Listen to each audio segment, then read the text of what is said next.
I tell you what, these five guys calling out some specific names, some specific fighters, and say, you know what, we can get it in. What's up, sports fans? It's your man D back, Speak Your Mind Sports Talk. All right, check it out, man. We're going to talk about Canelo, Amir Khan, Danny Garcia, Daniel Jacobs, Regis Prograis. Yeah, they made some call-outs.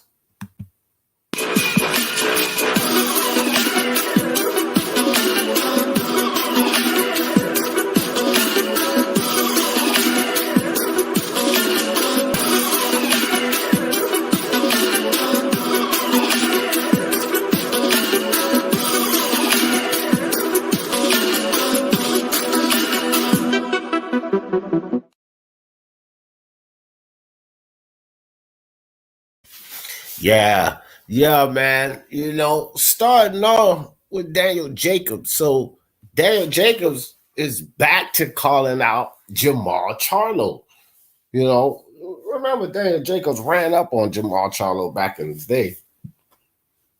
And wanted to get in the ring with him. Jermall Charlo need to do something with himself. That's one thing for sure.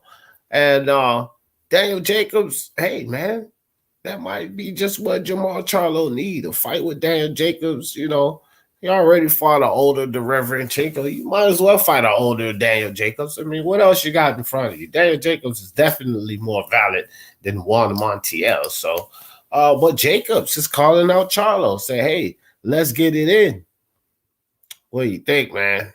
Charlo, if you're not going to unify, I say get in there with Daniel Jacobs. The next call out, which really shouldn't be too much of a surprise, might be a surprise to some people, but Amir Khan is back at it against Kell Brook. I think it's kind of an interesting fight, low-key, to tell y'all the truth. Look, both of them passed it.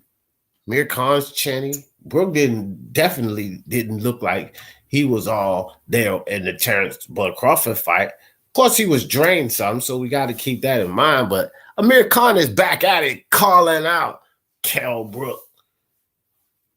What's up? Think it's a good fight? Money fight? Probably still some UK fans interested in that fight. Maybe not. I don't know what the culture is around this fight over there. I know it's a fight that's long overdue. It's way past due, so pretty sure a lot of interest has been lost in that fight. But however, Amir Khan calling out Kell Brook. Regis Prograis calling out Mikey Garcia. Mikey should contemplate this too. I mean, I don't know. Mikey wants to be a 5-division champion. That's what Regis Prograis got to understand. However, doesn't look like Mikey has anything in sight. Maybe he should try to get a fight with your Dennis Ugas. That would be interesting. That would be Mikey's chance to get back to where he wanted to be and to achieve his goal of 5-division champion. However, doesn't seem like that's going to be in the cards. Maybe Mikey should consider a fight with Regis Prograis.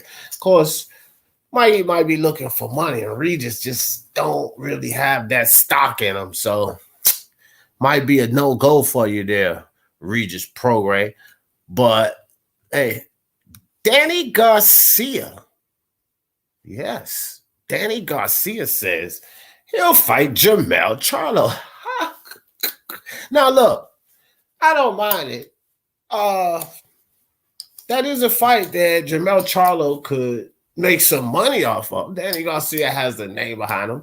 You know something else, too? It's in-house, PBC. So something that could be quite reasonable. Because if Jermell Charlo gets past Brian Castano, which I expect him to, then hey, nothing wrong with a money fight. And Danny Garcia would be a money fight. Not only would Danny Garcia be a money fight for Jermell Charlo, but to me, it would be a light touch. Might be something he should consider after Brian Castano because, look, man, you just got beat up by Spence at 147. You know, those two guys battle it out all the time. They, gym mates. I think Jermell Charlo will hand you the same type of ass whipping Errol Spence did, to tell you the truth. But we will have to see that. Danny Garcia is definitely willing to fight Jermell, go up there like, hey, yeah, I get at Jermell. I'll fight him. So, you know, Danny Garcia calling out Jermell Charlo.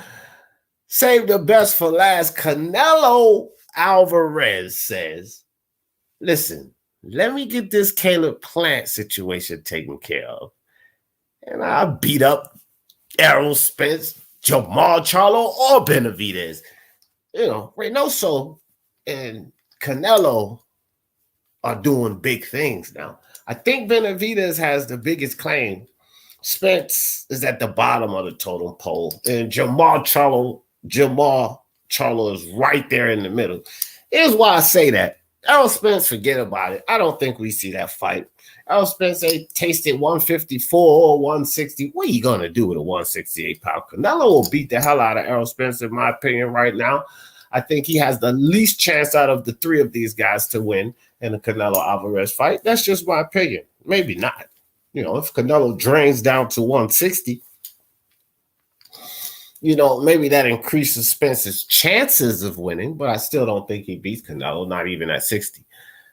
And then when it comes to Jermall Charlo, I don't think he's going to be willing to go up to 68. He's going to want to catch weight or something like that, which he doesn't really get to make demands. Canelo's the cash cow, the champion, the everything, the face of boxing, whatever you want to call it. But Canelo's the clear A side, so Jermall doesn't really get, you know, a say in it. But of course, I think he would try to ask for weight clauses or not weight clauses, but catch weights or something another like that.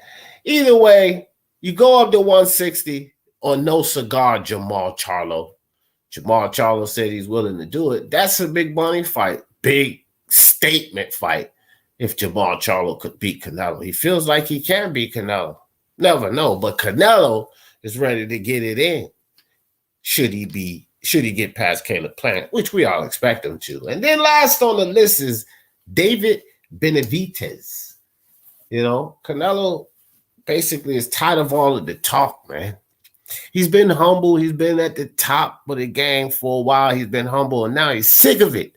So Benavidez, you can get into Canelo Alvarez, say he'll beat them all up after everything with Caleb Plant is established. Canelo Alvarez doing big things after he left Golden Boy. Big things, and he's not slowing down at all.